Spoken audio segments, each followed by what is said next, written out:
ব্যবসায়িক যোগাযোগের প্রসারে বুড়িমারি স্থলবন্দর সড়ক 4 লাইন করার দাবি জানিয়েছে এবি পার্টির সাধারণ সম্পাদক ব্যারিস্টার আসাদুজ্জামান ফুয়াদ। সকালে একদিনের সাংগঠনিক সফরে লালমনিরহাটে যান তিনি। তিস্তা ব্যারেজ পরিদর্শন শেষে বুড়িমারি স্থলবন্দর ঘুরে দেখেন ব্যারিস্টার ফুয়াদ। আসছে বাজেটে স্থলবন্দর সড়কটির উন্নয়নে বরাদ্দ প্রদানের অন্তর্বর্তী সরকারের প্রতি আহ্বান জানান তিনি। এবি পার্টির সাধারণ সম্পাদক বলেন, স্থলবন্দরটি দিয়ে 18টি পণ্য আমদানি করা যায় না, আর এতে করে রাজস্ব হারাচ্ছে সরকার, ক্ষতিগ্রস্ত ব্যবসায়ীরা। সিন্ডিকেট ভেঙে দিয়ে পণ্য আমদানিতে সরকারকে কার্যকর ব্যবস্থা নেওয়ার তাগিদ দেন তিনি। পরে পাটগ্রাম টিএন স্কুল মাঠে সংবাদ সম্মেলনে অংশ নেন ব্যারিস্টার ফুয়াদ।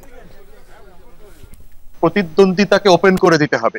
সব বন্দর, যে কোনো পণ্য যেটা রাষ্ট্র অন্য দেশ থেকে আনতে পারবে সেটা আনার সুযোগ যেন তারা দেয়।